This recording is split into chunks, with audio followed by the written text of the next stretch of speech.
If you're out of the loop, you're confused, you don't feel you got the full picture, good news, this video is very much for you. So, after many years of lurking in the lore, the truth of Koresh has finally been revealed, and it's a moment that many of us have waited for a long time, since TBC.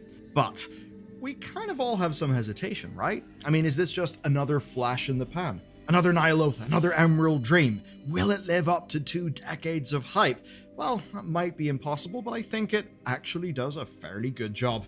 Ghost of Koresh brings insane quest chains with big lore books, audio dramas, audio logs, lots of stuff, a trove of information going into the deep past of Koresh and the doom of the Ethereals, and if you're thinking, well, that's just patch stuff, don't really know what it means for me and the rest of the game, it's very much a preview of what would happen to Azeroth if we fail in the next expansion. So today, I'm bringing it all together. So if you're already facing off against Shadowguard or preparing to blast off with Locus-Walker, the good news is, we made this video for you.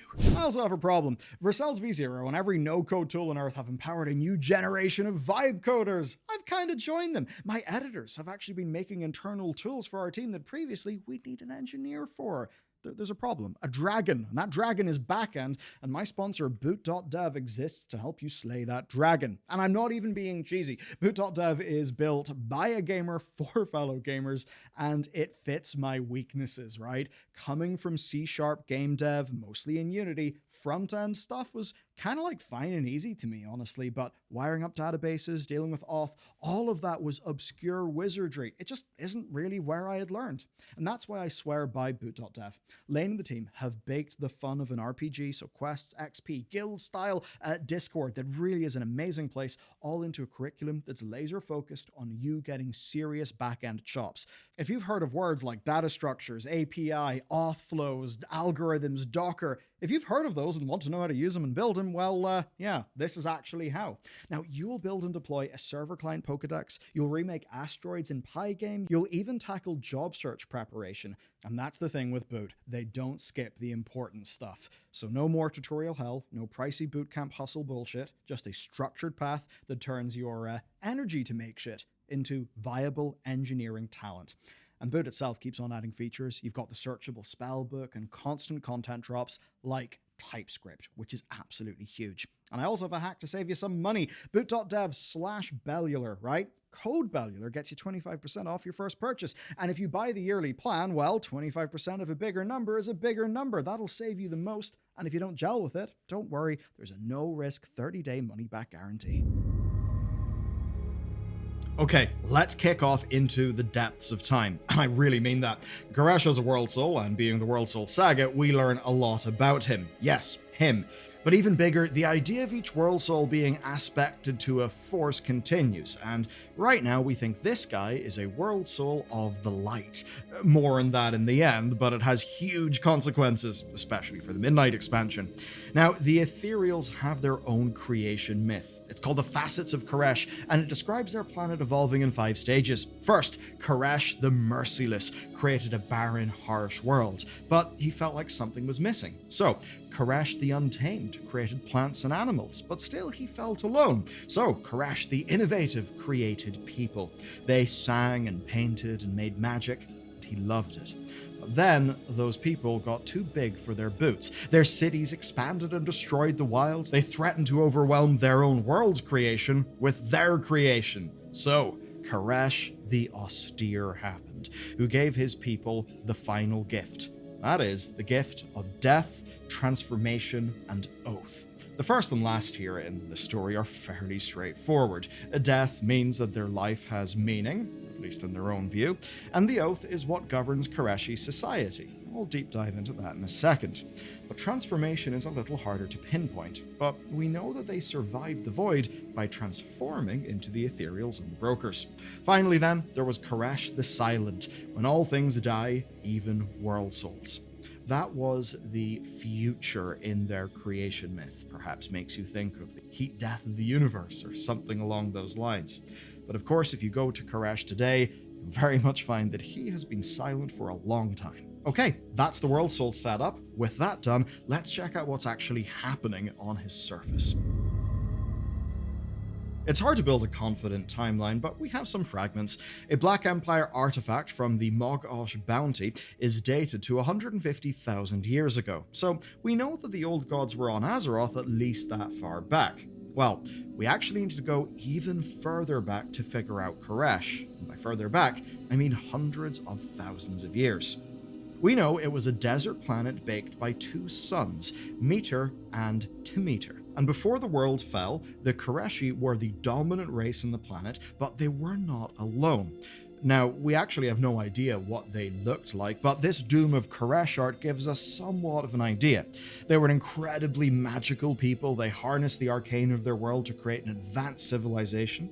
The High Priest Salhadaar was at the top of this civilization. Below him were the Priests of Koresh. And these guys, the Oracles, are what is left of those priests. Now, their role was to commune with the Worldsoul, so it was a more direct relationship than we had on Azeroth. But honestly, I do think that's kind of suspect in a way, because it seems they couldn't really hear his warnings about, the void coming. Now, into this picture steps this guy, Locus-Walker. Of course, we know him as Locus-Walker now. He would have had a different name back then. Now, he was a minor noble and a technomancer, massively respected, but really with little hard authority. And it was his job to discover ways to transform other power sources into arcane, which of course was the type of power that the Koreshi used in their society. And he was particularly interested in void research. He had even found artifacts that were ancient even to their society, and these were called the Reshi Wraps. They could transfer massive amounts of energy, and this discovery earned him quite some prestige amongst his people, which will become relevant later. Now, Koresh had many cities, and a few of them are named. We've got Gestalt, Dervasha, Tingarla, and Manusa. Now, that last city, Manusa, that was Locus-Walker's home, and it was ruled by his close friend, Kaivessa. Yes, like our current Delve adversary Kaivessa, who of course was a boss in the first raid of this expansion. Now, the final city, Tazavesh, of course, would soon be the only one to survive what was coming to this world. But as of now in the story, the fall hasn't happened, but we're getting there. So, through his study, the Locus-Walker, was his title, began to pick up on something. A song. And all of his research went in discovering the source of this song. And then, with a sickening realization, he discovered the song was actually his planet trying to warn him about something. So, he gathered his research and he brought it to the highest council in Manusa. And on that council were Salhadaar himself, a gaggle of Oracle priests, and his friend Kaivessa. Now, Locus-Walker told them that something was coming for Koresh. Nobody listened. In fact, it was all a setup, because even Kaivessa had turned on him. What actually happened? Well, the High Priest said his words were heresy, and that this would be his final warning. Any more research into the Worldsoul, and there would be consequences. Locus-Walker kind of crashed out of this meeting in despair. His partner, a spell dancer named Chryson, suggested he move back to Tazavesh with her and just take a break from it all. But this is obviously not where his story ends. That's because while walking alone one night, he was bagged, kidnapped, and dragged into a dark room. Maybe these were the priest's agents trying to take him out quietly. But when the bag was removed, he was surprised. He found himself in a small room filled with people, and those people were some of the greatest minds on the planet. His kidnapper was a woman named Nari. Yes, Venari, as we now know her. And in front of him was Nari's boss, High Priest Salhadaar. He then explains that everyone in the room had also heard the Radiant Song, this weird song that was coming from the planet.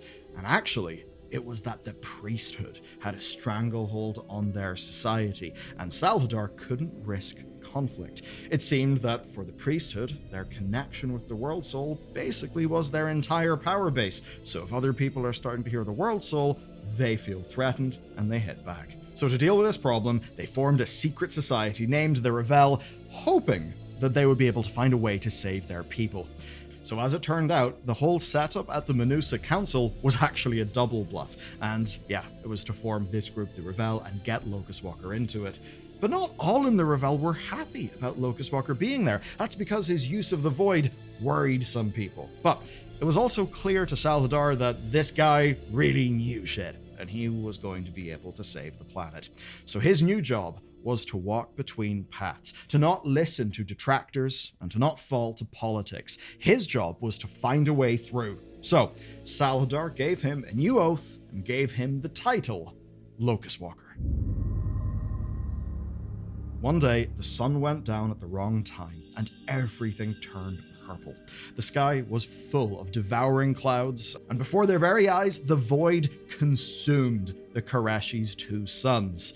Dimensius had came. And at first there was panic. The priesthood told people to pray harder, which obviously didn't really work. Nothing changed. The void didn't attack, but it also didn't go away. It was just there.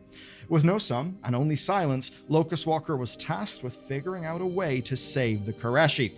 He worked tirelessly, going a little bit loopy, but he eventually worked out a solution. It wasn't perfect, and when he revealed it to the Revel, it was so controversial it nearly split the group. And that's because his solution would not save the planet, but it would save the people. The plan was to build huge arcane shields around their cities, ones that would use the Reshi Reps to harness the power of the void to maintain their integrity. This was controversial. They doubted it would work, but Salhadaar and Nari put their faith in Locus-Walker, and bending their whole society toward that effort, had the shields up in just months. Fast, but even then, it was barely in time. The energy in their sky had gathered enough of the void was there, and so it finally descended on the planet. The shields held, the Koreshi were safe, but they were now prisoners in their own cities, and what's worse is that the timing seemed all too perfect.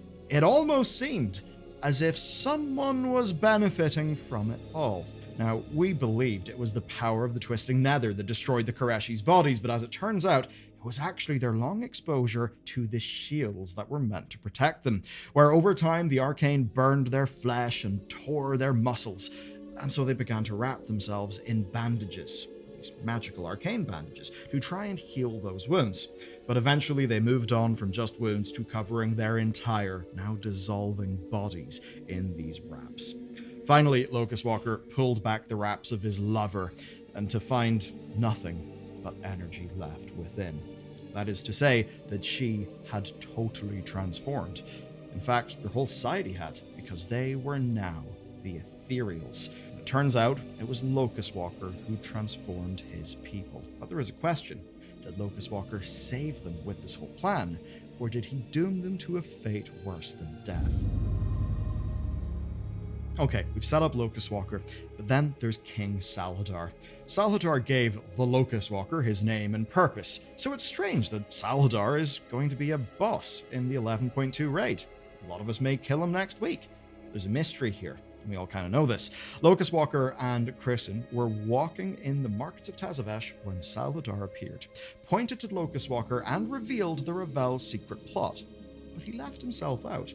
He told the Ethereals that it was Locus-Walker's plan that doomed them. So it does appear Locus-Walker was betrayed. He said that the shields were worse than death. And then he dropped the shields around the city. He let the void flood in. Locus-Walker barely escaped, and he began his exile. But I'm going to stick with Salhadaar just for a second more. We thought that he was on a quest for revenge against Dimensius, but has actually been revealed that he was working for the Void, and that his quest was actually a cover for regathering the shattered fragments of Dimensius. So the question then is, when was Salhadaar corrupted by the Void? How did it happen? Well, in the lore book, From Vengeance to Void, we learn that Salhadaar was, quote, the king of the hunt, whose vengeance against Dimensius was so great it frightened us. But as we continue reading, we realize that was all a front. That, quote, he was not merely an agent of the Void, but the one who led so many to its clutches. How could this same warrior who hunted the all-devouring be the one who founded the Shadow Guard in secret? So it's clear then that Salhadaar was running a deep game on his own people. But how deep does it go? Because the writer speculated that, and I quote, Salhadaar must have fallen to the Void long before the all-devouring arrived. Long before. So this whole drama goes back to him. It goes back to him choosing Locus-Walker, the one minor noble with a notable interest in the void. He then brought the Revel together, put up the shields, created the Ethereal. It was all in service of the void. Because if you think about it, the timing of some events in the story is just too perfect, that the void only came after the shields, right? The timing was just too convenient, that the Ethereals were created and that Salhadaar and Dimensius ended up with, funnily enough, a whole race of void-addled ethereal servants. If Salhadaar was already a servant of Dimensius, then this whole thing was his plan, to basically turn his people into the ultimate slaves. And that means he's the ultimate villain of the Koresh story. But he is actually not at its end. What happened next is yet to be revealed, but we know what remained of the Revel used the Rishi ribbons to blow up Koresh in Dimensius' face, which shattered him. And that's why Salhadaar spent a very long time indeed trying to bring Dimensius back together again. Now, Salhadaar brought many of his people into the Twisting Nether, and then of course Nari traveled with many others toward the Shadowlands. And then we cut to hundreds of thousands of years later, and today, where it is finally time for them to return. But there are still major mysteries to unfold here, and that's going to be where you come in.